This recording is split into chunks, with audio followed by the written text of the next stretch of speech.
es cómo podemos hacer que nuestras pymes se financien en el mercado de valores, dadas todas las alternativas que existen. Pero creo que uno de los temas fundamentales del libro y del trabajo que se hizo es que hemos logrado clasificar cuáles son las mejores alternativas y en realidad cuál es la alternativa que en este momento se recomendaría para el financiamiento de nuestras pymes en los mercados de valores. A ver, un tema que todos sabemos y vale la pena recordar es la importancia que nuestras pymes tienen en nuestros países. Aquí tengo algunas gráficas que capaz muchos conocemos, pero las volvamos a repasar porque el mensaje que nos dan respecto al impacto de las MIPYMES en nuestros países es muy grande. En El Salvador, el casi 100%, 99% y algo más del tejido empresarial está compuesto por micro y pequeñas empresas. En Nicaragua igual, más del 99%. En República Dominicana, casi el 98% de las empresas son clasificadas como MIPYMES. El aporte al Producto Interno Bruto de nuestros países, como pueden ver en esta gráfica, es muy importante. Entre 40 y el 50% del Producto Interno Bruto de cada uno de nuestros países está siendo contribuido por las MIPYMES. Y en el tema de empleo, claramente, las pequeñas y medianas empresas y las microempresas están contribuyendo cerca del 70%, entre 60 y 70% de las fuentes de trabajo. Aquí pueden ver en esta gráfica, en El Salvador cerca del 70%, igual que en Honduras y en República Dominicana. A pesar de la importancia, sin embargo, comprobada, indiscutible de la importancia de las MIPYMES, dentro de las economías de nuestros países, hemos visto que solo el 40% de este universo tan importante de emprendimientos empresariales accede a fuentes de financiamiento. CAF calcula que el 60% de los trabajadores en toda Latinoamérica trabajan de alguna manera en una pequeña, mediana o microempresa. Entonces, la importancia es indiscutible. Por el otro lado, también hay otro fenómeno, veamos, muy importante que creo que nos golpea a todos los que trabajamos en las bolsas de valores. No hay empresas emisoras, señores. Ustedes que están en las bolsas de valores, yo que trabajo con bolsas de valores, nos damos cuenta que nos faltan emisores. Y les quiero poner algunos ejemplos. A ver, fíjense, en el Brasil, que hay millones de empresas, hay 343 empresas cotizando en bolsa. 335 son locales y 8 son empresas extranjeras. En Colombia hay 69 empresas inscritas en la bolsa. En Buenos Aires, donde hay más de 600,000 empresas en toda Argentina, en Buenos Aires apenas 102 están inscritas en el mercado de valores. En el Perú, donde hay más de 2 millones de empresas, 233 están inscritas. México, casi 5 millones de empresas y solo 148 en la bolsa de valores. En Estados Unidos hay casi 32 millones de empresas y tenemos como 3,000 empresas en el Nasdaq y en el New York Stock Exchange 2,286. Según el World Federation of Exchanges, hasta hace unos pocos años, en todo el mundo no hay ni 10,000 empresas emisoras. O sea, nuestras bolsas no tienen la cantidad de emisores que quisiéramos tener. ¿Ok? En Estados Unidos, he puesto este cuadro aquí porque es un censo del 2008, el último oficial de empresas y microempresas en Estados Unidos, y ahí se dice que del 4.5 millones de empresas en Estados Unidos, perdón, hay 4.5 millones de empresas que han reportado ingresos de máximo $500,000 al año. Es decir, Estados Unidos también tiene un gran componente de empresas que son MIPYMES. Y de las 5.8 millones de corporaciones que existen en Estados Unidos, es decir, que podrían cotizar en bolsa, 0.09% cotiza. Entonces, fíjense, aquí hay una realidad que es muy clara. Tenemos cientos de miles o en el mundo millones de pequeñas y medianas empresas que necesitan financiamiento. Y tenemos bolsas de valores a las cuales falta emisores. Tenemos bolsas de valores con una infraestructura importante, inversiones de millones de dólares, con mucha gente especialista trabajando todos los días ahí. Tenemos leyes, normas y reglamentos, y el presupuesto de cada uno de nuestros gobiernos a la regulación le pone un monto importante. Pero la verdad es que llegamos a muy pocas empresas. En Estados Unidos se ha empezado a hacer algo al respecto. Y en las próximas láminas les voy a explicar cómo en nuestros países hemos empezado a hacer algo para captar más, de alguna manera, más emisores y al mismo tiempo para poder ayudar, obviamente, a este universo inmenso de pequeñas y medianas empresas que han quedado relegadas del mercado de valores de alguna manera. Estados Unidos ya el 2012 tiene la iniciativa de crear lo que se llama el Capital Raising Online while Deterring Fraud and Unethical Non-Disclosure Act del 2012, que básicamente la C, la R, la O, la W, D, F, nos da la palabra crowdfund. Entonces, Estados Unidos hace un salto al financiamiento de pequeñas y medianas empresas, las llama las empresas y nuevos negocios o startup business, y crea el 2012 esta ley, y del crowdfunding hemos escuchado mucho. Y la verdad que no solo hemos escuchado, sino en algunos países capaz que se está haciendo de manera regulada o no regulada, pero capaz que se está haciendo, y es una realidad que los reguladores hoy en día debemos siempre tomar en cuenta. El mercado avanza, y a veces el mercado avanza más rápido que la regulación. En el Perú, y aquí vamos a entrar a algo más cercano a nuestro, vamos a ver en Latinoamérica cómo se ha tratado de resolver el tema de incorporar a las pequeñas y medianas empresas en nuestros mercados de valores. En el Perú, en junio se creó, de 2012 se creó lo que se llama el Mercado Alternativo de Valores, dirigido a empresas no corporativas. Fija requisitos de revelación de información más flexibles para estas empresas emisoras, para las ofertas públicas primarias. Se reduce drásticamente los costos asociados con presentación de información y requerimientos. Se hacen formatos estándares disponibles en el portal del regulador como prospectos y contratos, y se hace una reducción de costos, como les decía, de emisión y de transacción, tanto en la bolsa como en el depósito de valores, para que el emitir para una pequeña empresa sea más flexible en reglamentos, sea más barato en costos y sea más rápido en la generación de información.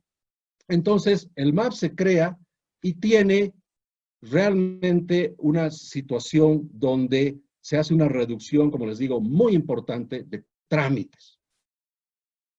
El régimen general, donde irían las empresas grandes, su plazo máximo de inscripción es de 30 días. En el MAV se les dice a las pequeñas empresas, su trámite será en 15 días. En el régimen general se presentan los dos últimos estados financieros. En el régimen MAV, en el mercado alternativo, simplemente el último año es suficiente. Los dos últimos ejercicios deben estar incluidos en una memoria anual en el régimen general. En el MAV es el último ejercicio, el único que es necesario. Se necesitan dos clasificaciones de riesgo en el régimen general, pero en el mercado alternativo se usa una sola clasificación de riesgo, etcétera, etcétera. Es decir, costos de emisión y transacción aplicados al resto de las empresas se reducen dramáticamente hasta en un 50% para las empresas pequeñas. Es decir, la forma de resolver el financiamiento y lograr el financiamiento para nuestras pequeñas y medianas empresas nace de un concepto. Hay que reducir costos, hay que hacer más ágil y rápida la inscripción, hay que hacer que nuestras pymes no tengan que revelar tanta información porque son pequeñas, la generación de información cuesta dinero y toma tiempo. ¿Y cuál ha sido el resultado? El 2013 se inscribe la primera pyme. Hasta el día de hoy ha habido un total de cerca de 90 empresas pymes desde el 2012 que se han inscrito en el MAP y el financiamiento aproximado ha sido acumulado de cerca de 90 millones de dólares. Evidentemente en el tiempo ha ido creciendo lentamente, a veces entre 2 o 3 o 4 emisoras por año, pero ha ido creciendo fundamentalmente hasta llegar casi a 90 pymes. En Ecuador, ¿qué hicieron nuestros amigos ecuatorianos? Ellos fueron no por crear un mercado alternativo de valores, sino un régimen simplificado. O sea, básicamente, como dice su nombre y como ustedes reguladores conocen, es hacer que el registro sea más simple, más sencillo y más rápido. Entonces crean algo que se llama el REVNI, el Registro Especial para Valores No Inscritos. Y es un mecanismo que se regulaba a través de las bolsas de valores, estuvo vigente hasta el 2004, y se dijo que no es exclusivo para pymes, pero lo que hacemos es reducir dramáticamente todos los requisitos de inscripción. Los trámites fueron simplificados, el prospecto de emisión fue eliminado, básicamente un memorando informativo muy sencillo, no se exigía la calificación de riesgo y para abaratar los costos a las pequeñas y medianas empresas, principalmente no habían tarifas de inscripción ni de mantenimiento de valores. Este mecanismo que funcionó entre el 2001 y el 2014 tuvo el resultado que se inscribieron 48 empresas, 8 empresas acciones y 40 con pagarés, y de ahí 7 empresas saltaron a la bolsa de valores, es decir, dejaron el régimen simplificado y se fueron ya como emisores grandes. Yo digo que resultó ser un buen mecanismo en su momento. Los montos de emisión, fíjense, esto está en dólares, montos de hasta 500,000, 800,000 dólares, el promedio por debajo de los 2 millones, plazos relativamente cortos y tasas en su momento y hasta ahora, por supuesto, relativamente altas. Después de que vieron que este REVNI no estaba funcionando como querían, hacen una reforma. En mayo del 2014 se crea el REB, que es el Registro Especial Bursátil. Y en esta, lo que hacen es simplificar más aún las cosas. Se hace con la idea de que sea para pymes con ventas entre 100,000 y $1 millón. Sí se ponen requisitos como que solo los inversionistas institucionales o calificados podrían ser inversionistas en este REB, en este registro. Hay una exoneración de pago de tarifas de inscripción, la comisión de negociación de los valores por los intermediarios de valores también se reduce en un 50% y se dice que la calificación sería voluntaria. A la fecha, y este es un dato muy reciente, desde el 2014 al día de hoy, se han registrado un total de 10 empresas, pymes. En Colombia, se creó allá por el año 95 el segundo mercado. Es decir, crean otra vez un mercado alternativo al mercado general. Y el mercado alternativo no era exclusivo para pymes, pero muy adecuado para las pymes. Hay un procedimiento donde hasta se adelanta la oferta pública en mercado primario. El patrimonio que se pone a las empresas para entrar aquí es alrededor de 4 millones de dólares, entre 2.5 y 4 millones de dólares, es decir, por eso para pequeñas y medianas empresas, muy bien. No habría para los procesos de securitización mecanismos de cobertura, es decir, hacen un mercado, como dice su nombre, alternativo, donde la inscripción, los procedimientos son más ágiles. o eran más ágiles. En el periodo 1998-2013 se inscribieron muchas empresas grandes y muchos fideicomisos, pero ninguna pyme. Es decir, esta primera versión de segundo mercado no funcionó para las pymes.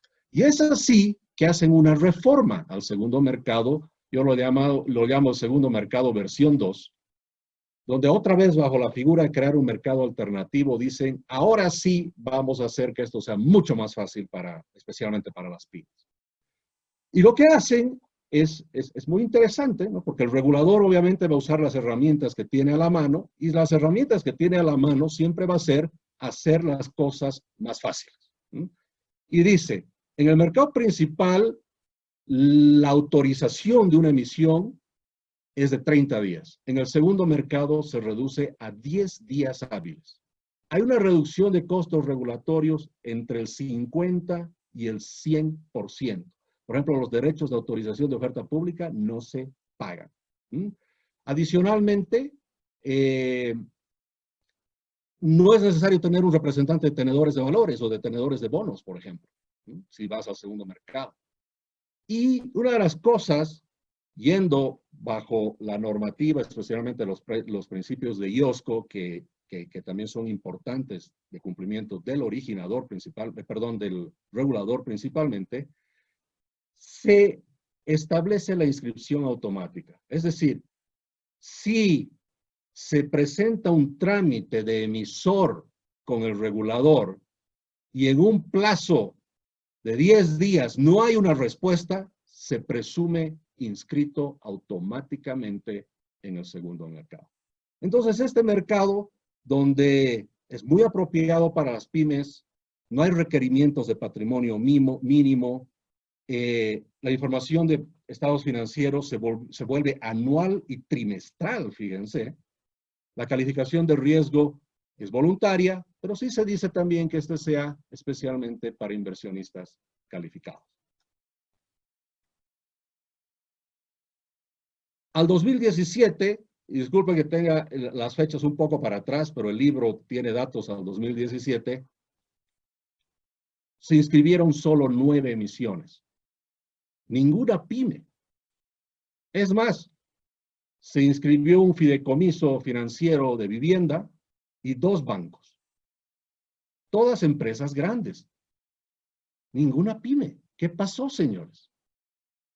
Hablando con los especialistas, expertos de mercado de valores en Colombia, ellos decían 2 cosas que son bien importantes en el análisis que pienso hacer en un momento. Ellos dicen que pese a las ventajas del segundo mercado, de que todo es fácil y barato, se ha generado una falta de confianza de los inversionistas. Y la persistencia, dicen ellos, de asimetrías de información. ¿Por qué? Porque no existe mecanismo para probar la veracidad de la información y principalmente porque las empresas pueden omitir información. Es decir, el mercado percibe que la simplificación de la información, la simplificación de los trámites, al mismo tiempo ha tenido un efecto no deseado. No me genera confianza como inversionista. Voy a ver ahí una empresa en este mercado, o una pyme, o lo que sea, que va a generar estados financieros una vez al año. No me genera confianza. Entonces, ellos también dicen, 2 factores son los principales problemas del segundo mercado, y dicen la información asimétrica y la falta de confianza por parte de los inversionistas. Entonces, eso nos tiene que llevar a reflexionar especialmente a los reguladores. Los regímenes simplificados y estos mercados alternativos, donde lo que hacemos es reducir costos y lo que hacemos es reducir y simplificar los requisitos, al mismo tiempo estamos reduciendo la generación de información. Entonces, ¿qué es lo que pasa? Tenemos a un regulador que siempre está tratando de hacer este equilibrio. dar flexibilidad normativa, pero sabemos que el quitar requisitos importantes como la generación de estados financieros o quitar la calificación de riesgo o quitar la información periódica de muchos aspectos inherentes a las finanzas y la operación de la empresa, puede al mismo tiempo estar incrementando el riesgo. Entonces, la pregunta que todo regulador con los que hemos hablado nos han dicho cuando les decimos, mira, ¿qué piensas de los regímenes simplificados o crear un mercado alternativo para pequeñas empresas? La respuesta siempre ha venido con otra pregunta. ¿Cuáles requisitos se pueden flexibilizar sin que se afecte la supervisión de los mercados y la protección a los inversionistas? ¿Mm? Ahora, el regulador tiene este tema en la cabeza. Si lo hago muy fácil, es más, hemos visto que lo han hecho muy fácil. Hemos visto en el segundo mercado que la aprobación es automática, es prácticamente gratis inscribirte si es una pequeña y mediana empresa. Pero igual no funciona el mecanismo. Igual no tenemos las pymes que corren al mercado a inscribirse. Y tampoco tenemos a los inversionistas pidiendo a gritos que las pymes vengan a inscribirse. Y me quiero enfocar ahora en el lado de los inversionistas. ¿Qué pasa con los inversionistas? ¿Qué pasa con nuestros mercados? A ver, primero, seamos claros y nos pongamos la mano al pecho. Los mercados de valores no son manejadas por entidades filantrópicas. No hay altruismo, no hay gestión humanitaria, no hay ayudemos a las pymes, por favor, invirtamos en pymes. No existe eso. Me refiero más puntualmente a que nuestros operadores del mercado están concentrados en cosas que les van a rendir dado cierto nivel de riesgo. Están buscando ganar dinero. Yo les apuesto que el viernes que viene, bueno, estamos en pandemia, así que no hay mucha relación social con nadie, pero digamos que estamos en un bar vía Zoom tomando unos tragos entre amigos de la bolsa y nunca están discutiendo cómo van a ayudar a las pymes. Ellos están discutiendo los temas de cómo ganar más dinero haciendo emisiones más grandes, con mejores calificaciones de riesgo y con ganancias más rápidas. Es decir, la pyme no está en la cabeza de los operadores del mercado. Ese es un problema real. Entonces, el regulador es el que se preocupa por las pymes. Y como el regulador tiene a su alcance únicamente, obviamente, los instrumentos de regulación, va a ir por el lado de simplificar y abaratar el camino de las pymes al mercado de valores. Es decir, el regulador en nuestros países, en muchos países, ya sea con mercados alternativos o con regímenes simplificados, nuestros reguladores ya han hecho todo, absolutamente todo lo que está a su alcance. Al mismo tiempo vemos que las pymes no están apareciendo a inscribirse en los mercados. Y los resultados que tenemos con esta regulación de regímenes simplificados y mercados alternativos es el siguiente. Pero antes quiero aclarar, como lo hacemos en el libro, de que el enfoque que le da el regulador al traer pymes al mercado es por el lado de incrementar la oferta de pymes. Es decir, ellos dicen, hay muchas pymes en nuestros países, ¿cómo hacemos que la cantidad de pymes que se puedan venir al mercado de valores puede incrementar? Entonces, por eso atacan el problema por crear oferta de pymes. Es decir, que las pymes corran al mercado de valores. Entonces, si yo ofrezco algo que es más barato, un mecanismo que es más sencillo, un mecanismo que es más rápido, deberían venir las pymes corriendo a nuestras bolsas de valores. Pero los resultados, otra vez, son muy pobres. En la Argentina, por ejemplo, desde el 2002, solo 3 empresas MIPYMES han inscrito sus acciones en la Bolsa de Comercio. En Bolivia, mi país, llevamos con el tema de pymes muchísimos años trabajando a través de la bolsa. Por ejemplo, en 2012, con el apoyo del BID, se capacitó a 60 pymes como futuros emisores. A la fecha, se han inscrito 4 pymes en el mercado alternativo que se llama mesa de negociación. El Bovespa Mais de Brasil, especialmente de pymes, creado en 2006, tiene 9 emisores pymes. Colombia, como les decía, con autorizaciones rápidas, automáticas, reducciones de costos, de 8,347 pymes que identificaron aptas para el segundo mercado, se han inscrito a la fecha únicamente 9. En Ecuador, como les decía, prospecto de emisión reemplazado por memorándums informativos, inscripción sin costos, calificación de riesgo no obligatoria. A la fecha tenemos 10 pymes. Pongo España como un ejemplo, porque España desde el 86 viene con el tema del segundo mercado de la Bolsa de Madrid, que bueno, ya no existe, pero llegó a cotizar 2 empresas pequeñas, con reducciones de costos desde el 50%. Hoy en el llamado MARF, hay 28 empresas listadas, el MARF tenía la intención de que sea para pymes, y las 28 son todas grandes, ninguna es pyme. Hemos visto en el Perú, reducción del 50% de tarifas, a la fecha 12 pymes. Entonces la pregunta es, si los costos, los plazos se reducen, todas las exigencias regulatorias se reducen respecto a inscripción y generación de información. Si se ha hecho todo eso, ¿por qué el crecimiento de los mercados para pymes ha sido lento? Estoy hablando de inscripciones gratuitas, señores. ¿Ah? Nuestras bolsas pueden poner un letrero, pyme, gratis. Igual no se acercan. Autorizaciones automáticas, exenciones tributarias en muchos países. ¿Cuál es el problema? ¿Esto no es suficiente? ¿O qué es realmente lo que está sucediendo? ¿Cuál es el problema real? Entonces, en la investigación que hemos estado haciendo, hemos resumido que cuando vemos que la oferta de pymes para el mercado es muy reducida, cuando enfocamos el tema de que es la falta de pymes en el mercado el problema, los que todos dicen es que, bueno, mira, el problema es que a las pymes no les interesa el mercado de valores.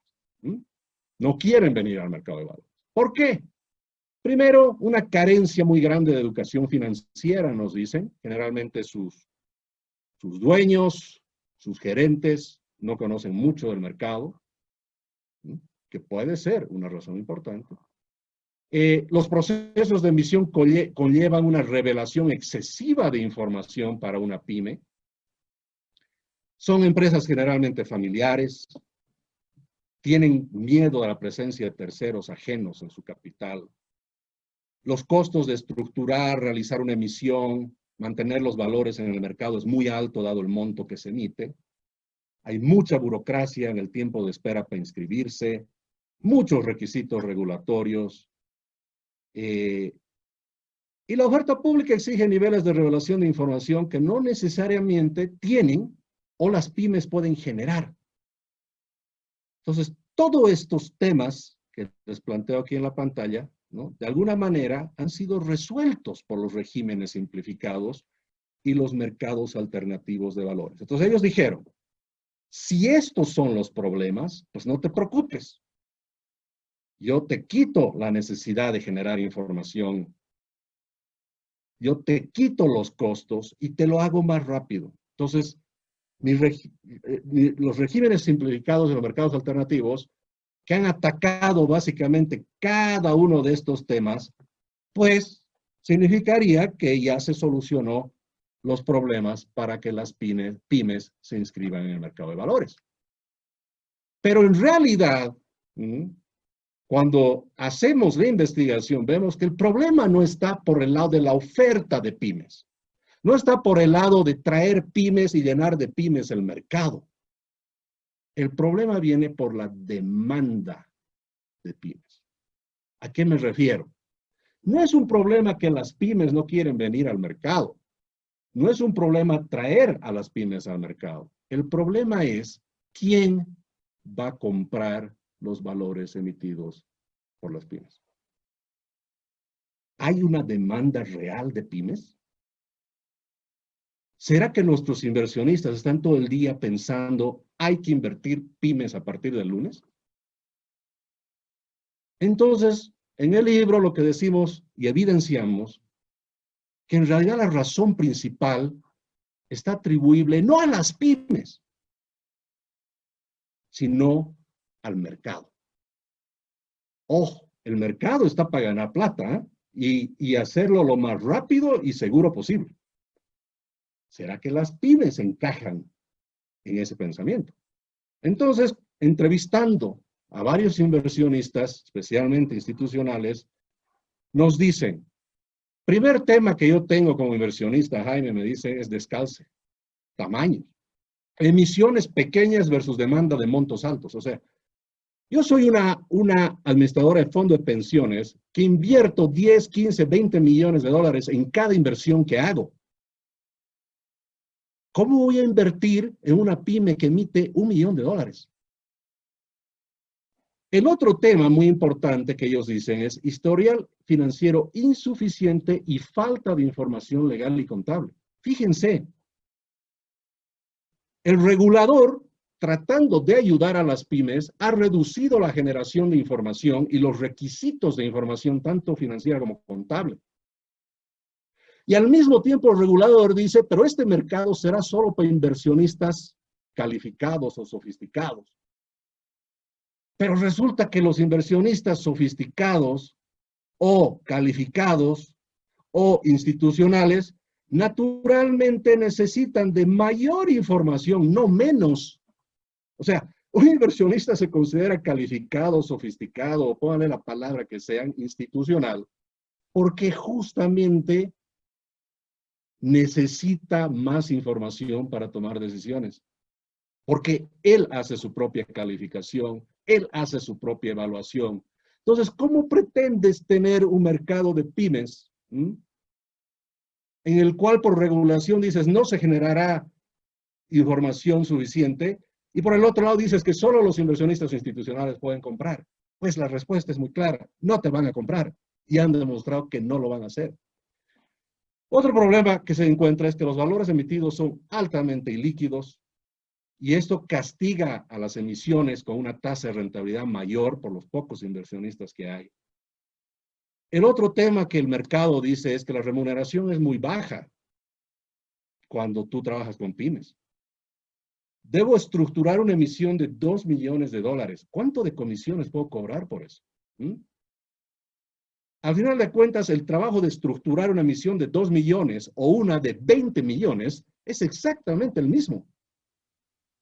Pero la diferencia es que la de 20 millones gano más. Entonces yo, estructurador de emisiones, señores, por favor, yo me concentro en lo grande. No tengo tiempo, papi. El otro tema es que los inversionistas institucionales, y por temas de regulación en muchos casos, exigen que las calificaciones de riesgo de los emisores en los cuales invierten sean mayores a BBB menos. Es decir, deben ser grado de inversión. BBB menos sabemos que es el límite entre un junk bond y un bono, grado de inversión. Sabemos que BBB ya no significa bueno, bonito y barato. Significa alerta. Aquí ya el riesgo está subiéndose más allá de lo que debería para ti. ¿Cuántas pymes realmente podrían tener una calificación superior a una BBB? ¿O cuántas pymes podrían ser AAA o AA? Para responder eso les pregunto, ¿cuántas grandes empresas en sus países son AAA o AA? Muy pocos. Pues menos una pyme. Y menos una pyme si va a generar poca información. Hasta los calificadores de riesgo se encuentran en un conflicto aquí. Porque ellos dicen, con la información que genera y la facilidad que se ha hecho el cumplimiento de requisitos, el calificador también percibe que el riesgo se ha incrementado. Y algunos han solucionado en sus países este tema diciendo, bueno, la solución es muy fácil. Vamos a hacer que no sea requisito la calificación de riesgo. Pero yo les advierto, el hecho de que no sea un requisito el calificar de riesgo, no significa que el riesgo ha desaparecido, señores. El inversionista institucional, por su lado, va a hacer su propia calificación y va a encontrar de que el riesgo es muy alto. Otra cosa que mencionan es alto riesgo reputacional. Yo invierto en grandes empresas y por hacer inversiones en algunas pequeñas empresas, si alguna de esas falla, me impacta muy poco en mi portafolio. La verdad que casi nada. Pero sí me impacta en el riesgo reputacional. Y eso es un riesgo muy grande, muy, muy grande, que muchos lo tienen como uno de los riesgos más importantes. Y como les decía, mientras los inversionistas sean más sofisticados, naturalmente necesitan de mayor información, no menos. Entonces, las asimetrías de información que se generan por los regímenes simplificados y los mercados alternativos, con pymes como emisores, los reguladores tienen una información, los inversionistas capaz no tengan ninguna, hace que cada uno tenga una percepción diferente de lo que es información suficiente. Lo que sí hemos visto es, en cualquier país que hemos trabajado viendo este tema y hemos analizado, el hecho que el regulador haya dicho no es necesario que produzcas esta información, ha causado que los inversionistas lo llamen a la pyme y le digan, pyme, a mí me vas a presentar estados financieros mensuales. No, pero el regulador dice que es trimestral. Eso dice el regulador. Pero quieres que yo te compre, me das mensual. Es decir, el mercado ha tenido que tomar el rol de pedir la información que el regulador, en su buena fe, ha dejado de pedir. Entonces, al final, la pobre pyme se encuentra con un regulador que le dice, esto es fácil para ti, pero con inversionistas que dicen, no, yo no voy a comprar solo porque el regulador dice, yo voy a comprar si esto para mí tiene sentido. Entonces, al final, el regulador final y último de la pyme no es la superintendencia de valores, es el comprador, porque él es el que va a poner las reglas de juego. Otro problema. Modelos de evaluación de MIPYMES no es algo que tienen todos los inversionistas institucionales. Hemos encontrado que nuestros inversionistas institucionales tienen una mentalidad cuasi bancaria. Siempre están buscando garantías, están buscando cosas que las pymes no pueden ofrecer.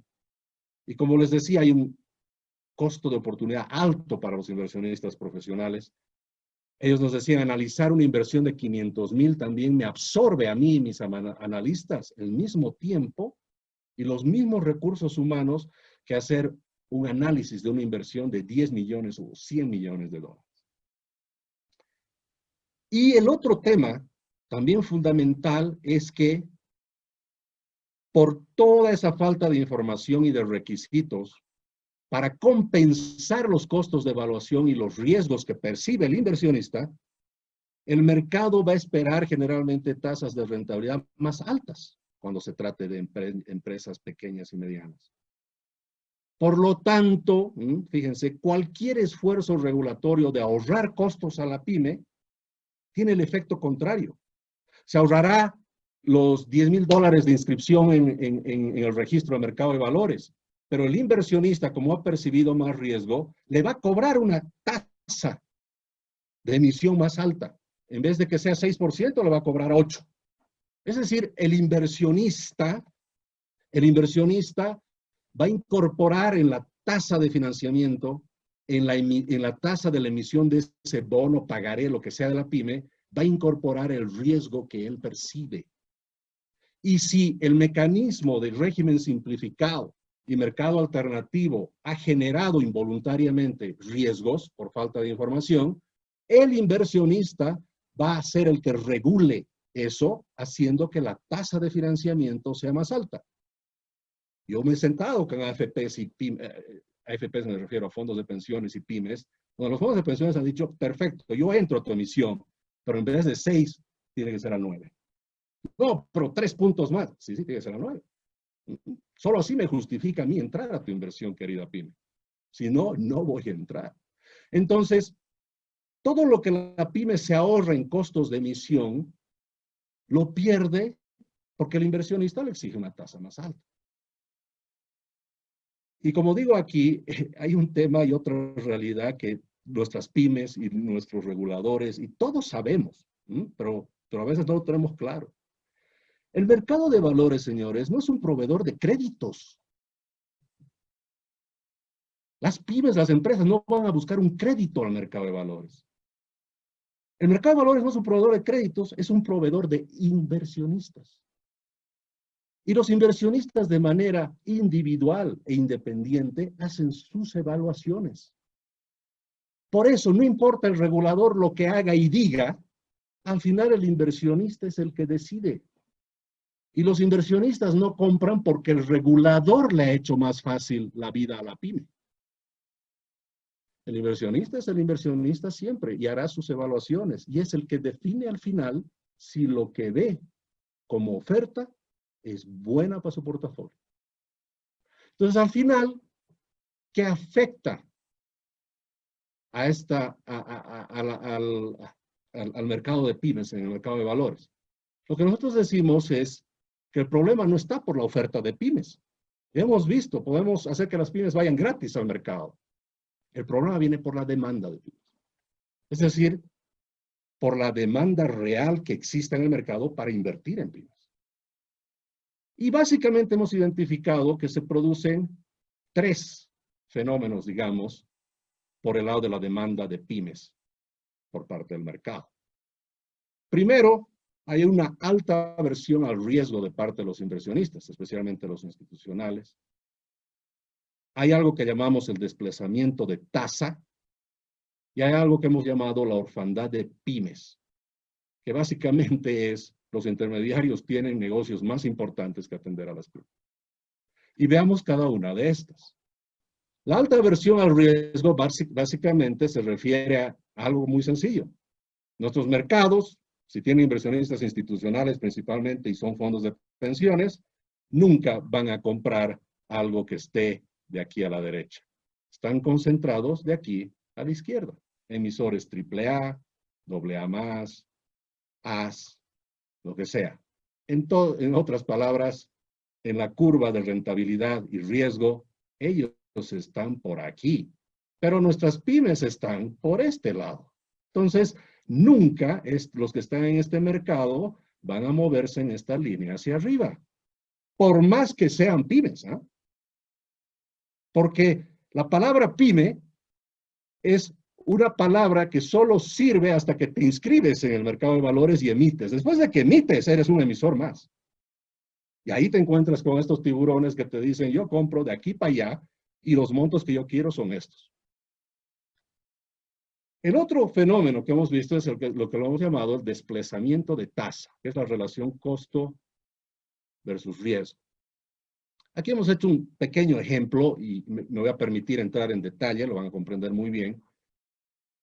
Un emisor PYME de $2 millones a 5 años plazo, si él va directo al mercado de valores y corre con todos los costos regulatorios y qué sé yo, y dice que va a emitir a una tasa nominal del 6%, por los costos que ascienden en un periodo de 5 años a $296,000, valga la aclaración que estos datos son utilizando un país en Latinoamérica como ejemplo, su costo financiero es del 11.29. Fíjense, la pobre pibe quiere salir al mercado al 6, pero todos los costos se le sumen y se vuelve a 11.29. Y termina pagando en capital en los 5 años 2 millones y en intereses 330,000. El régimen simplificado que hemos hablado y los mercados alternativos justamente se concentran en tratar de bajar ese costo. Y al quitar costos de, como hemos visto, de inscripción, quitarte la calificación de riesgo y qué sé yo, te reducen el costo en los 5 años de 296 a 191 y tu tasa efectiva se va de 11.29 a 9.39. Es decir, te ahorras 190 puntos básicos de costo, equivalente a $105,000 en este ejemplo. Entonces, la pyme, con el régimen simplificado, dice, perfecto, voy al mercado con mi 6%, que un costo financiero final es de 9.39, pero no importa, voy al 6%. Pero el problema es que cuando viene al 6 al mercado de valores, como los inversionistas son los que ponen el precio al final, como ven que esta pyme no genera información, tiene una serie de complicaciones en el sentido de bajos requerimientos y, repito, baja en generación de información y riesgo, pues el inversionista dice, no, no, no, yo pyme, a ti, no te voy a financiar al 6, te voy a financiar al 6,5, al 7, lo que sea. ¿Se acuerdan que me había ahorrado 105,000 por régimen simplificado? Bueno, ahora que la tasa me la sube el inversionista, en vez de pagar 330,000 intereses, voy a pagar 357,000 si me la sube a 6,50, 385,000 si me la sube a 7. Lo más probable que me digan es que van a invertir en mí en 7,95. Y para entonces yo debo pagar 437,250 en intereses, un costo adicional de $107,250. Es decir, mi regulador, al cual aprecio y lo quiero mucho porque me ha facilitado llegar al mercado de valores, me ha ahorrado $105,000 de costos. Pero el inversionista me ha incrementado el costo en 107,250 porque él dice, veo más riesgo, veo menos información, por lo tanto yo te voy a cobrar una tasa más alta. Entonces, no solo que se le ha desplazado la tasa de financiamiento, empezó en 6 y terminó en 8, sino que todo el ahorro que el regulador le generó a la pyme, en realidad se ha ido al bolsillo del inversionista. Entonces, nuestros regímenes simplificados y nuestros mercados alternativos, lo que hacen es bajar los costos de inscripción y regulatorios, pero eso hace que nuestros inversionistas institucionales sean en realidad los que captan ese ahorro, incrementándole la tasa a la pyme por el riesgo que percibe. Eso es lo que llamamos desplazamiento de tasa. Entonces, la pregunta lógica es, ¿vale la pena reducir la calidad de la información, costos de inscripción y mantenimiento de valores? Porque lo que pasa es que comprometemos la transparencia y subsidiamos a un mercado que igual demandará una tasa de rendimiento con una prima de riesgo superior, justamente por la poca información generada y exigida al emisor. Riesgo de orfandad de pymes. Esto básicamente se reduce en, nuestro mercado tiene la cabeza en cosas grandes, no cosas pequeñas. Nuestros operadores, intermediarios de valores, están buscando las emisiones de varios millones para participar en ellas, no en las emisiones pequeñitas donde las ganancias son pequeñas. Les muestro esta pantalla y esta lámina donde en realidad hemos hecho un estudio de la Bolsa de Valores de Montevideo. Y vemos, aquí hemos puesto un listado de los 15 intermediarios de valores más importantes de esa bolsa. Resulta que el intermediario número 1 al año está transando más de $1,000 millones. El segundo, $5,000 millones. Pero, un momento, ¿qué están transando? Si la Bolsa de Valores de Montevideo no tiene esa cantidad de transacciones, es una bolsa relativamente pequeña cuando vemos en las estadísticas. Bueno, lo que está sucediendo es que todos los operadores del mercado están trabajando en un mercado OTC, over the counter, trabajando en emisiones de letras del tesoro, están trabajando en emisiones de valores extranjeros, tienen acceso a los mercados internacionales, están con la cabeza en transacciones en Nueva York, en Japón y donde la regulación les permite. Entonces, ¿cuál es el incentivo realmente para un operador de $1,000 millones en el mercado OTC? Hacer emisiones y transacciones de $2 millones en la bolsa de valores. El incentivo es cero, señores. Entonces, hay un riesgo de orfandad de pymes, es decir, no hay quien apoya a las pymes en nuestro mercado. Y cada vez que nos reunimos entre bolsas y reguladores para hablar de que a las pymes hay que ayudar, todos sabemos que hay que ayudar, pero el rato de la verdad no aparece el mercado para comprarlas, por lo menos en las cantidades que se debería. Entonces, ¿cuál es el problema que vemos con estos mecanismos de régimen simplificado y mercados alternativos? Es que lo que se busca es que la pyme sea un emisor en bolsa. Es decir, que la pyme pyme se inscriba en la bolsa como emisor y emita, por decir, bonos. Y los inversionistas a través de la bolsa le paguen por los bonos emitidos. Es decir, lo que estamos buscando nosotros como mercado cuando nos concentramos en regímenes simplificados y mercados alternativos es básicamente pescar una pyme a la vez. Por eso tengo aquí la foto de este pescador en su bote solitario. Porque está tirando un anzuelo de vez en cuando y a ver si alguna pyme pica. Y eso hace que el crecimiento de emisores en pymes sea muy bajo. Y cuando a eso le sumamos, obviamente, la aversión al riesgo, el desplazamiento de tasa y riesgo de orfandad, realmente el mercado de pymes, un emisor a la vez inscrito en el mercado, parece que no es la solución. Y eso nos ha llevado a clasificar los mecanismos de financiamiento a las pymes en el mercado de valores, básicamente en 4 grupos o generaciones. La primera generación, llamamos, es de los años 80, donde se crean los mercados alternativos, procedimientos y requisitos simplificados de inscripción y de mantenimiento. O sea, ese es el mecanismo que se crea en los años 80. En los 90 aparecen los regímenes simplificados, que se crea una norma única para hacer más simple la inscripción de las pymes en el mercado. O a través de varias normas, derogan varios artículos diciendo si es una pyme no cumple con esto y con esto. ¿Qué características tienen los mercados alternativos de los regímenes simplificados? Que son 2 mecanismos que lo que buscan es atacar el problema de la falta de pymes a través de la oferta, otra vez.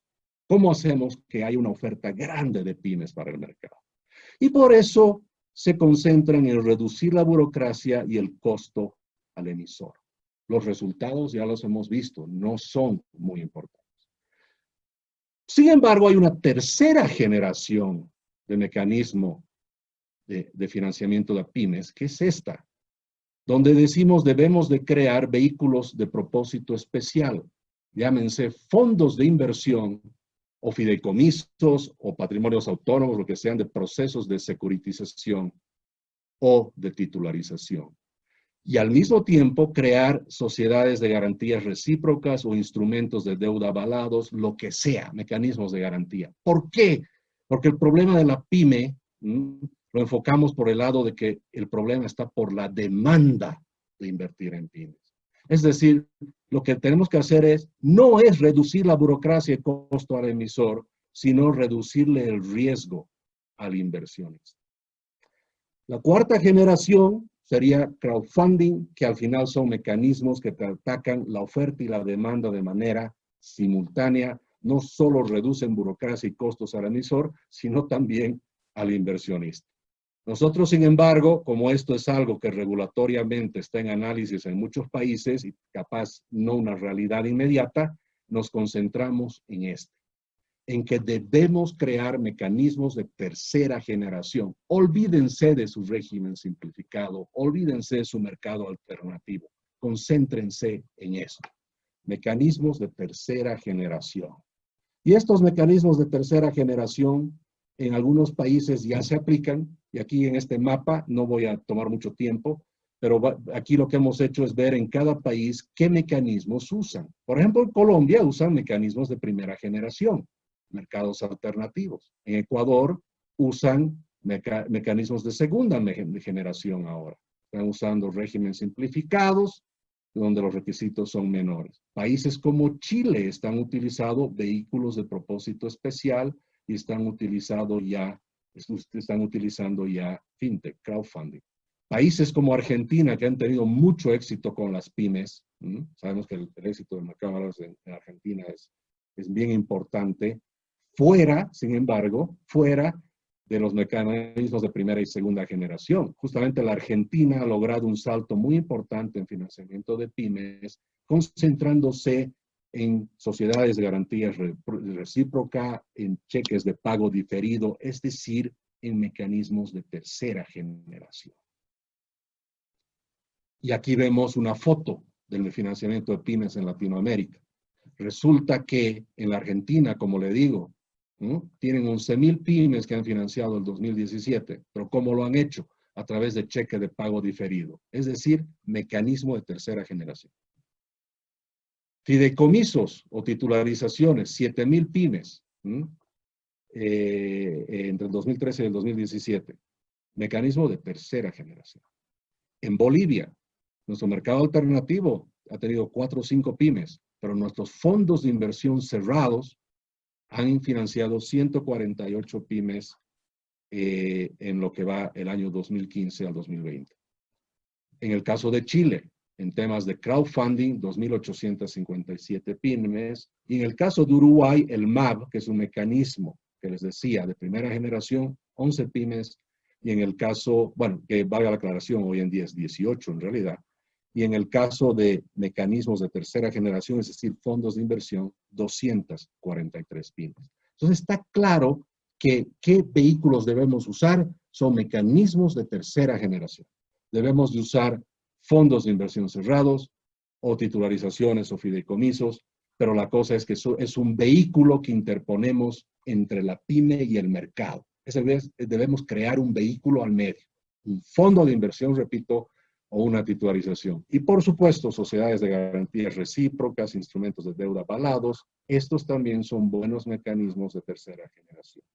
Pero en conclusión, y el mensaje que les quiero dar, es que lo que se debe hacer es crear patrimonios autónomos, llámese fondos de inversión o fideicomisos financieros, que son ellos los emisores, no las pymes, sino ellos. ¿Y cómo? ¿Cómo hacemos funcionar el mecanismo? Aquí está capaz la lámina más importante de todas, les advierto. Lo que debemos hacer es que las pymes, en grupo, varias pymes, emitan valores, pero no a la bolsa, porque eso significa que tengan que ser emisores, y ya hemos visto todos los problemas que tienen. Deben emitir valores a un vehículo, a un fondo de inversión o a un fideicomiso. Y pueden ser, no que pueden ser, deben ser valores de oferta privada. No busquemos que la pyme se inscriba en la bolsa haciendo oferta pública. Más bien hagamos que los fondos se inscriban en las bolsas para hacer oferta pública y las pymes hagan oferta privada a los vehículos. Entonces, al hacer oferta privada, no va a cumplir ningún requisito. ¿Acaso no es eso lo que busca el régimen simplificado? Los costos van a ser más bajos. ¿Acaso no busca eso el régimen simplificado? Y lo más importante, las reglas del juego de en qué pyme invertir y qué requisitos debe cumplir la pyme, ya no lo pone la superintendencia, ya no lo pone el regulador, lo pone el fondo de inversión. Es decir, el fondo de inversión se vuelve el regulador y les dice, yo soy un fondo de pymes, pero las pymes, para que yo les compre, me cumplirán ciertos requisitos que yo voy a poner. Y les va a comprar bonos de oferta privada o acciones, lo que sean, pero va a ser de oferta privada. Entonces, al final de cuentas, la bolsa de valores tiene un solo emisor, que es un fondo, y a través de ese fondo tiene a varias pymes. Ahora fíjense, ya no vamos a ir a pescar, vamos a tirar una red al mercado de pymes, vamos a capturar a grupos de pymes. Entonces, el regulador ya no se tiene que preocupar de bajar los requisitos o los costos a las pymes. Debe preocuparse de hacer de que su mercado sea atractivo para crear fondos de inversión que inviertan en pymes. Y esto resuelve todos los problemas, señores. El monto emitido es muy pequeño, decíamos, de las pymes. Bueno, ahora ya no, porque los inversionistas institucionales no invierten directamente en las pymes, invierten en el fondo. Y el fondo ahora no es un emisor de 2 millones o de $1 millón, es un emisor grande, digamos, de 30 millones de dólares. El otro tema es que el fondo pone las reglas del juego. El administrador del fondo se reúne con los inversionistas y los inversionistas dicen qué información necesitan. Y las pymes simplemente emiten al fondo y el fondo es el que le va a proveer toda la información al inversionista. Ahora, obviamente las pymes no van a cotizar en bolsa. Hemos visto que no cotizan de todas maneras. Van a ser los fondos los que van a cotizar en bolsa. Pero la pregunta que debemos hacernos sinceramente es, ¿queremos que las pymes coticen en bolsa o queremos que las pymes se financien del mercado de valores? La verdad que lo que queremos es que se financien del mercado de valores. Ahora, ¿cómo lo hacen? Es otra cosa. Entonces, si queremos que se financie el mercado de valores, facilitemos a las pymes a financiarse del mercado de valores. Pero repito, el camino no es por hacer los emisores, es por hacer que hayan vehículos en el medio, especialistas en invertir en pymes que se encarguen de lo que el resto del mercado no se ha podido encargar. Ahora, esto genera una gran oportunidad para las bolsas de valores en todo el mundo. ¿Por qué? Y les quiero mostrar estos números que son muy interesantes. En el caso de Brasil, por ejemplo, tenemos 335 empresas, les decía, emisoras, pero hay 153 fondos de inversión. Es decir, casi la mitad del equivalente a empresas está en fondos de inversión. Si vemos la Bolsa de Comercio de Santiago, ¿no?, hay 212 empresas, pero hay 641 fondos de inversión. En México hay 701 fondos de inversiones versus 141 empresas. En la India hay 3.300 fondos de inversiones en el National Stock Exchange y 1.718 empresas. El caso más interesante es la Bolsa de Irlanda. Solo tiene 41 emisores empresas, pero 5.066 fondos de inversión. Lo mismo Luxemburgo. Entonces, ¿qué nos está demostrando esto? Que los emisores ya no están por el camino de que sean empresas individuales, está por el hecho que sean empresas agrupadas. Entonces las pymes pueden agruparse a través de un fondo de inversión. Y el fondo es el que se inscribe de emisor. Entonces, al final de cuentas, también le pregunto a las bolsas de valores, muchas que me están escuchando, ¿ustedes quieren tener empresas emisoras o quieren tener emisores? No importa qué son. Yo les apuesto que no importa qué son. La cosa es que sean emisores. Si está tan difícil tener empresas, pónganle ganas y esfuerzo a ayudar a que sean los fondos y los fideicomisos que se inscriban. Es más fácil crear fondos de inversión que inviertan en bolsa que sentarnos a esperar que las empresas algún día vengan a volverse emisoras en nuestra bolsa. Voy a poner el ejemplo de Bolivia. Todos los fondos de inversión que ustedes ven aquí son todos orientados a pymes. Sembrar alimentario, sembrar microcapital que ayuda a pequeños productores agrícolas, sembrar productivo, el acelerador de empresas, el PYME 2 fondo de inversión, etc. Fíjense las altas calificaciones de riesgo. Bueno, la PYME sola no lo logra, pero la PYME agrupada en varios, con mecanismos de cobertura dentro de un fondo, sí lo logra. Y ahí está. Cerca de 800 millones de dólares financiados en varias pymes. Entonces, está claro que el plantear el desafío a través de los fondos de inversión tiene resultados palpables y concretos muy importantes. Y esto se ha logrado en muy pocos años. Y en otros países donde se está trabajando con esto, se están viendo resultados igual, similares. Entonces, conclusión, y ya estoy terminando, por si acaso, la presentación, conclusión sobre los regímenes simplificados y los mercados alternativos. La evidencia muestra que la simplificación de trámites e inscripciones gratuitas no funciona. El problema de por qué las pymes no acceden al mercado de valores no es un tema de oferta de pymes, repito, es un tema de que haya demanda por las pymes.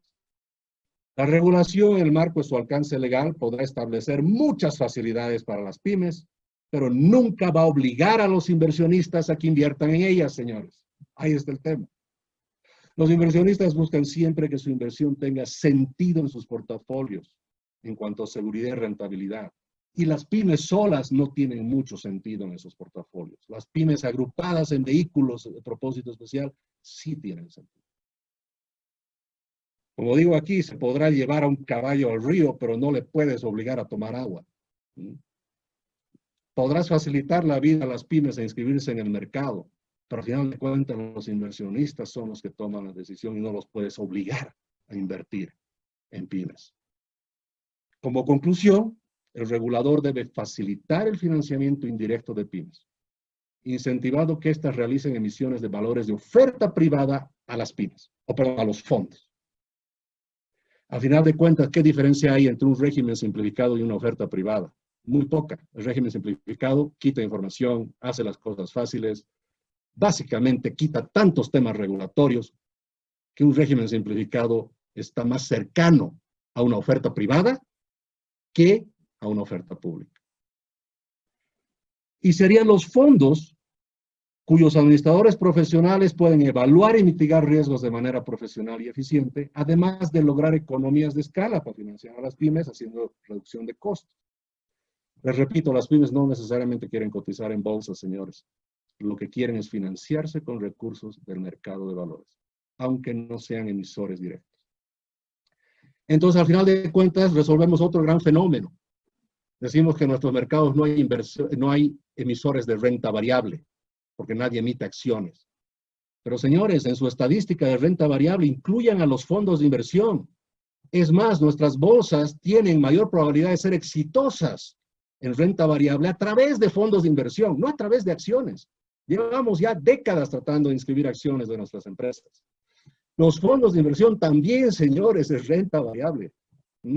Podemos ser muy exitosos en Latinoamérica en renta variable si aceptamos la participación masiva de fondos de inversión o titularizaciones que emitan renta variable.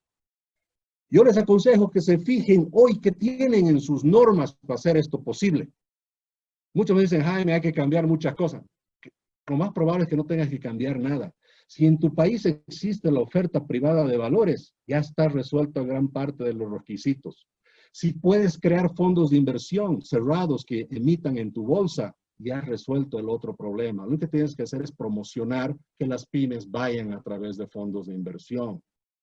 Pongo ahí, digo, República Dominicana, porque República Dominicana es un país que bajo su nueva ley de mercado de valores, no sé quién será el genio que ayudó a hacer esa ley, pero en esa ley puso de que los fondos de inversión pueden invertir en oferta pública, en bienes inmuebles o cualquier otro valor que la superintendencia autorice. Y ahí se da el mensaje que pueden ser valores de oferta privada emitidas por pymes.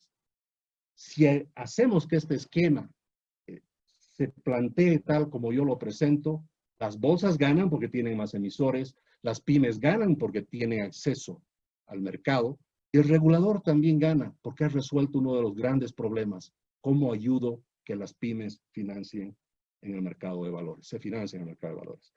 Con eso termino, les agradezco muchísimo por su tiempo, voy a tomar las preguntas que tengan. Muchas gracias. Me imagino que están aplaudiendo, no escucho nada, pero me imagino que están aplaudiendo. Gracias. Así es, don Jaime, muchas gracias por su presentación. Voy a canalizarle algunas de las consultas que hemos recibido el día de hoy. Iniciamos por una desde Costa Rica. Le felicitan por su presentación. Dicen que les parece estar escuchando un poco sobre los retos e inconvenientes que aquí en Costa Rica vivimos con el mercado alternativo para acciones. Parece ser un común denominador entonces que los mercados de capitales tengan estos retos que usted mencionó. Concretamente, le consultan, ¿qué cambios en la legislación podemos sugerir, promover en los países para afectar, sin afectar sustantivamente el riesgo, y tal vez un fondo de avales para pymes, específicamente para el mercado de valores, una solución, respuesta? El principal inconveniente que mucha gente, particularmente reguladores, difícilmente pueden pensar más allá de la lógica bancaria. Muy bien, muy buena pregunta. Yo diría que antes de empezar a querer redactar normas y reglamentos para que esto funcione, debemos de hacer un análisis muy profundo de qué tenemos hoy en nuestras normas. Una de las cosas que me ha asombrado muchísimo es que lo que estamos planteando aquí, como decía al final, está listo para hacerse en muchos países. Lo que pasa es que no nos hemos dado cuenta. Tenemos la posibilidad de hacerlo. Si tú tienes ya normas de fondos de inversión y especialmente que sean fondos de inversión cerrados. Si tú tienes claro que los fondos de inversión cerrados pueden invertir en inmuebles y pueden invertir en oferta privada, ya has resuelto el 90% del problema. Entonces, primero es analizar qué tenemos en nuestras normas para que esto se haga realidad. Dentro de los instrumentos de tercera generación, por supuesto, está temas de reducción de riesgo que son importantes. Ahora, tú tienes dos caminos. O haces que la creación de mecanismos que son más costosos y toman más tiempo y sí necesitan regulación, como podrían ser sociedades de garantías recíprocas, sin embargo. Pero tienes otro más fácil, y repito, vuelvo al fondo de inversión o al fideicomiso financiero, que estos son vehículos que por su propia normativa pueden crear propios mecanismos de seguridad y de cobertura. Aquí en Bolivia, por ejemplo, nuestros fondos de inversión, un porcentaje invierten en pymes y otro porcentaje lo utilizan para apalancar mecanismos de cobertura y de reducción de riesgo, y por eso son As, doble As, y algunos de estos llegan aún a la triple A. Bien, tenemos otra consulta. ¿Qué tan necesario es profundizar en una normativa de inversionistas calificados para impulsar los instrumentos de pymes que se asumen tienden a ser más riesgosos? Como decía en la presentación, el crear todo un mecanismo para que solo los inversionistas calificados funcionen, no va a ir muy bien, les digo. El calificado siempre necesita más información de lo que la norma está dispuesta a otorgar. Lo mejor es hacer que al calificado le demos lo que él necesita: información y menor riesgo. Y repito, eso no lo logra una pyme sola. Tiene que ser un vehículo en el medio administrado profesionalmente, como puede ser un fondo de inversión o una entidad titularizadora o una sociedad fiduciaria o un fiduciario que crea un vehículo en el medio y hace posible que se reduzca el riesgo y se administre profesionalmente la administración de la información y proveer la información al inversionista sofisticado. ¿Cuál es la función de una sociedad de garantía recíproca en el acceso de las pymes al mercado y quién debe abanderarse de esto? Bien. El rol de las sociedades de garantías recíprocas, el ejemplo más concreto, uno de los más interesantes, lo podemos ver en la Argentina. Obviamente eso ha hecho de que muchas pymes entren al mercado. ¿Por qué? Porque esa sociedad lo que ha logrado al final es hacer que los valores emitidos por las pymes vengan con una garantía de esta sociedad, que vean que es como una empresa de seguros, es una gran empresa de seguros, que lo que está haciendo es reduciendo el riesgo para todas las pymes. Entonces, esto se ha hecho de tal manera que el inversionista ya no evalúa a las pymes una por una. Lo único que hace es preguntar cuál es la sociedad de garantía recíproca que está avalando a la pyme, y dependiendo de quién es el avalista, hace su inversión, porque está garantizado 100% de que si algo falla, la SGR es la que va a correr con el riesgo. Y eso va adicionado a otro tema. Yo mencionaba un valor, pero en realidad hablamos de cheques de pago diferido. En realidad son cheques a fecha. Pero el problema es que para armar una SGR necesitas una ley, necesitas normativa nueva.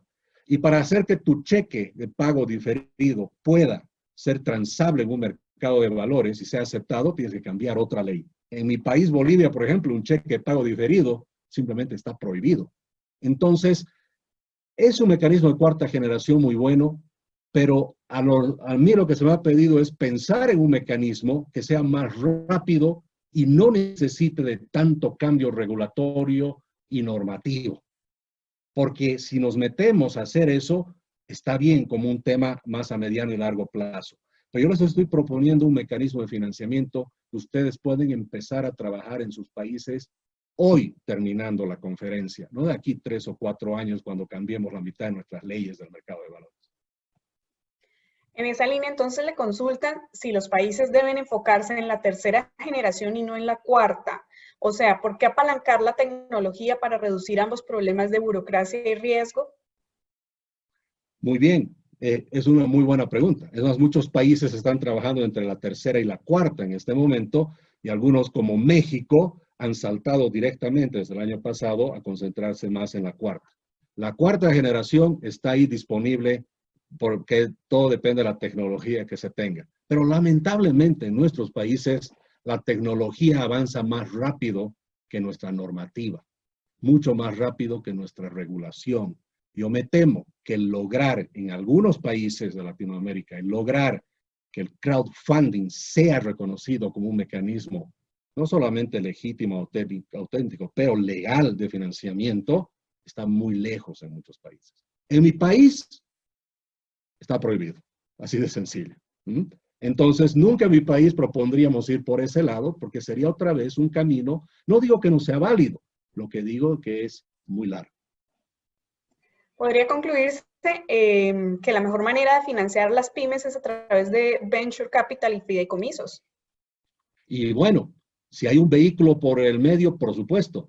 Es más, en el ejemplo que les daba de Bolivia, ahí hay fondos de inversión que están con diferentes tipos de riesgo. Cuando vemos exactamente en sus reglamentos que ponen, hay unos que van a empresas más maduras, hay otros que van a emprendimientos más pequeños, hay otros que están yendo a microcapital. Entonces, evidentemente, si en tu norma, en tu país, tú puedes hacer fondos de inversión, lo más probable es que tu norma también permita que crees, llamémoslo, fondos temáticos, es decir, fondos de pymes emergentes, fondos de pymes maduras, fondos de pymes sembrar capital. Nosotros tenemos uno que se llama sembrar también porque estamos yendo a empresas tal vez mucho más pequeñas y en un periodo y ciclo de crecimiento que se considera más riesgoso.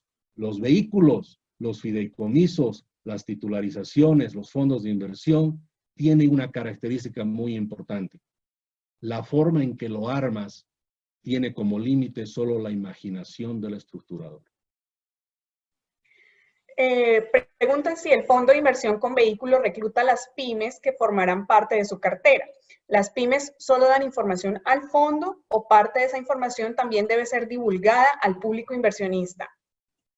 Es una buena pregunta, porque al final lo que va a suceder es que quien regula la información que se genera es el fondo, es el administrador del fondo.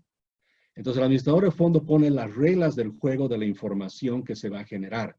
Pero el fondo, antes de invertir en las pymes, se debe de crear regulatoriamente y normativamente. Entonces, cuando ese fondo se crea, ese es su reglamento de en qué tipo de pymes va a invertir y qué tipo de información va a pedir, es algo que lo habla previamente, no con el regulador, sino con los potenciales inversionistas. Entonces, al final, los inversionistas que compran del otro lado, le compran al fondo y no piden prácticamente más que información del fondo porque saben que el reglamento del fondo ya incluye las cosas que un inversionista institucional va a pedir de todas maneras. Es más, hemos visto, por ejemplo, fondos de inversión de pymes donde hay unas que obligatoriamente piden calificación de riesgo a la pyme. Y otros que no piden. ¿Por qué? Porque el grupo de inversionistas que tienen por el otro lado han puesto las reglas de juego previamente. Y esto es lo interesante de este mercado. El regulador, al final de cuentas, es el inversionista, que siempre lo fue. Yo siempre digo, el inversionista es el regulador final de todos nuestros mercados. Por más que la superintendencia facilite las cosas, el que pone la plata es el que manda, señores. Y el que pone la plata es el jefe, me decía un profesor alguna vez. Una vez me dijo, Jaime, tú no sabes quién es el jefe. Pregunta quién pone la plata. Entonces, el inversionista es al final el que va a poner las reglas. Y esas reglas deben transmitirse a través del administrador del fondo hacia las pymes. Don Jaime, preguntan si en el caso de capital de riesgo se recomienda que las pymes sean de un mismo sector o de diversos sectores. Miren, una característica de un fondo de inversión es la diversificación. Un fondo nunca va a tener una sola pyme o un solo activo subyacente. Tiene que tener varios. Y generalmente vas a lograr que sea más atractivo tu fondo si haces una combinación de pymes. Sí hemos visto pymes que están en un solo sector, pero por estar en un sector obviamente se perciben de más riesgosos. Hay otros que están en varios sectores y están más diversificados. Entonces, para una calificadora de riesgo es más fácil calificar a un fondo que a una pyme, que varias pymes de manera individual. Y lo que se ha visto es el poder en las finanzas. ¿Se acuerdan esas clases de finanzas de Miller y Modigliani que nos decía que no hay que poner todos los huevos en la misma canasta? Básicamente lo que nos estaba diciendo es diversifica, trata de diversificar y de tener un portafolio que sea más eficiente a través de la creación de valor de las empresas y obviamente a través de tener tener un portafolio que sea más eficiente. Tu portafolio de inversión va a ser más eficiente, como decía Markowitz, siempre y cuando tengas una diversificación correcta.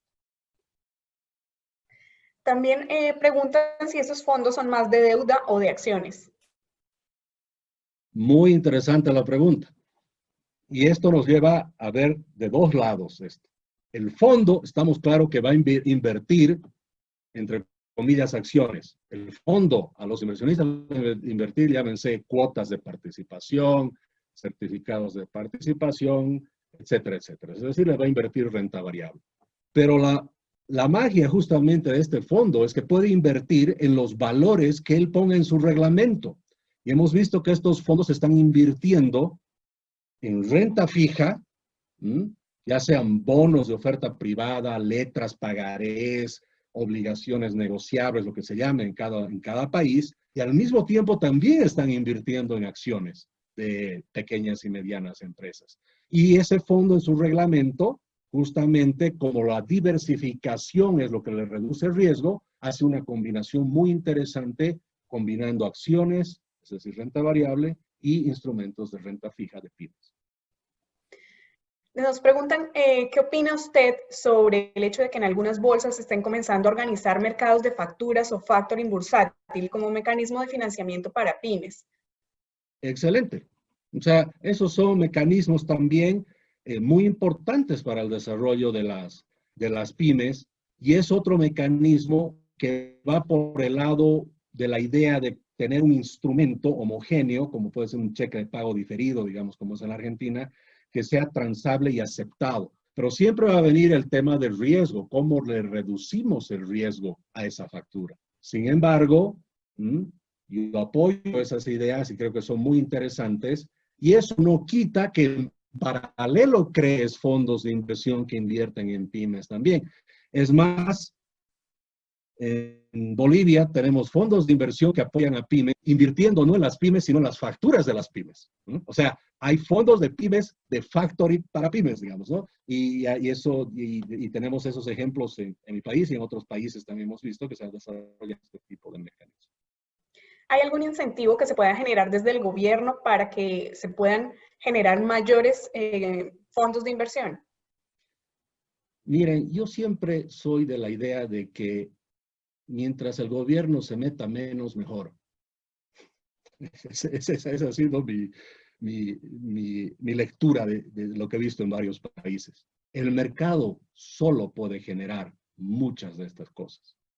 Es más, en mi país les cuento que viendo el éxito de las pymes invirtiendo en pequeñas y medianas empresas, especialmente en el sector agrícola, el gobierno trató de promocionar su propio fondo de inversión cerrado para invertir en pymes.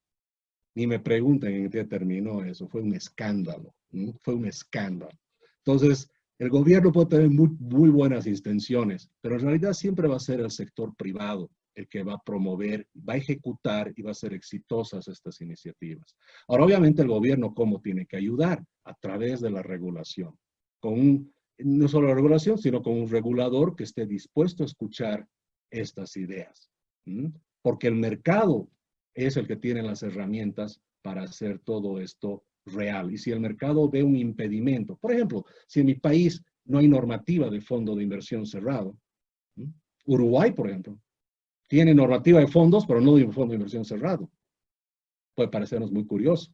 Entonces, ahí podemos llamar al gobierno para que a través de las entidades correspondientes nos ayude a resolver ese problema.